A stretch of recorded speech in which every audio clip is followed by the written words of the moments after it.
Hi. Over the last couple of weeks I've been exploring the addition of an API to enable SonicPi to control Minecraft.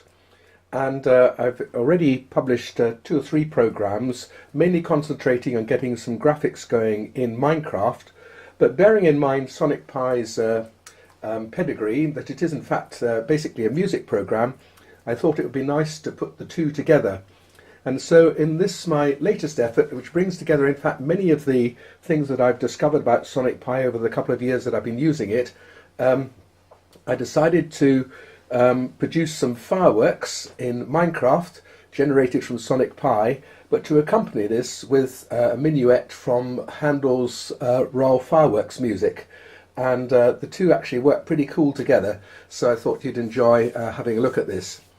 There are actually 2 programs involved in this. The one that we're looking at on the screen now is the one that controls Minecraft from SonicPi, and this starts off by simply making a big hole in the world, wiping it all out, anything that's there, and putting a grass base down. And then this queue line here is actually going to start the music program, which is running in a separate workspace. This is one of the things I discovered about SonicPi, that you can actually pass cues and syncs between different workspaces and therefore have 2 completely separate programs running at the same time. There's one of the other things that I've enjoyed doing is getting to grips with some more coordinate geometry with Minecraft, and in particular being able to use some trig functions. And these can be pulled out from Ruby, upon which SonicPi is based. There's a Ruby library called math, and for example you can get the definition of pi from that built in. I put it into a separate variable for convenience, as I've also done with defining sine and cosine functions from the maths library here, just to make it slightly easier to use. These fireworks are based essentially on a circle, and that's simply defined by setting blocks, a particular brick, using the function r sine theta for the x coordinate, and y sine theta, y is the radius times cosine theta, and simply going round that you can draw a circle.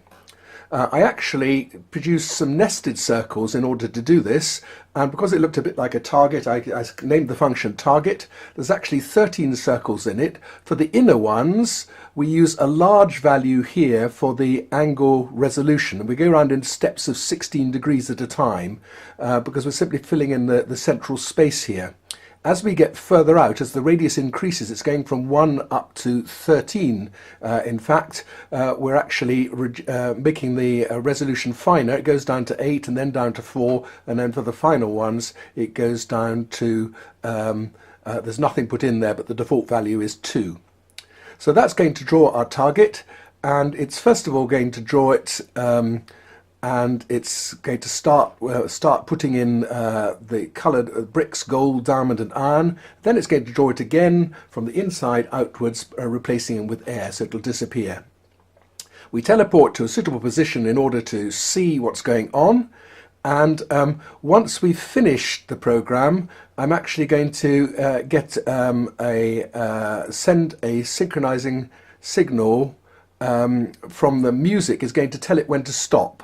It's going to go on doing these explosions, which we'll see in a minute, until it gets a synchronizing cue from the other program, which is going to set a flag here, which will stop this until flag is equal to 1 loop, which is going to actually produce our targets in random positions, and at the same time it's going to play an explosive noise from the Ambilunar Land sound sample, and then just a credit at the end there.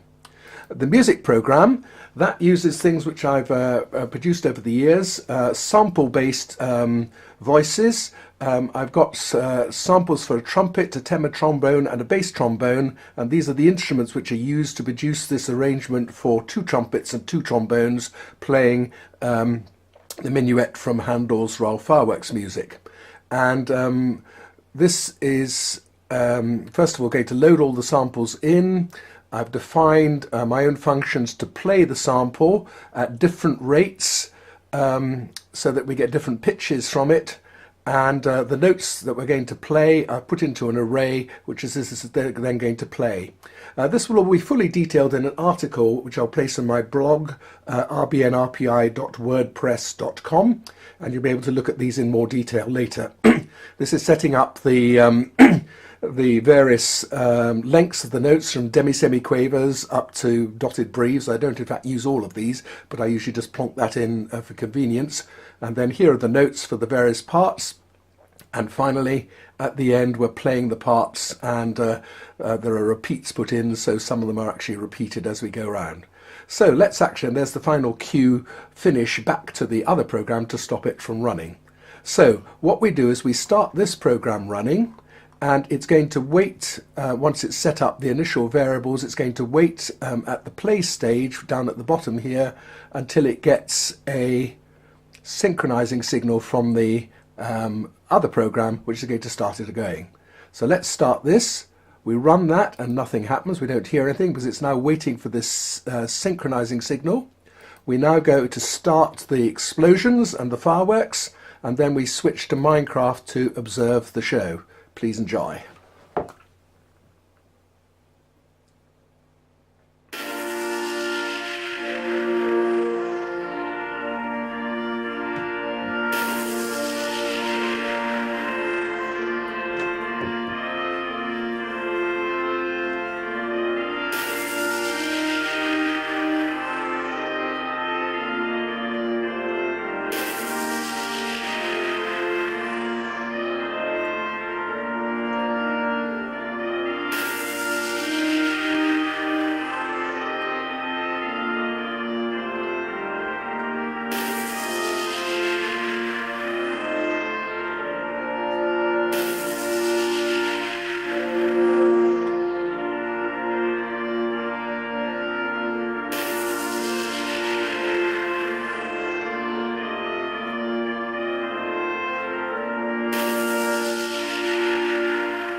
So there we have Sonic Pi in conjunction with Minecraft playing and producing some nice graphics as well.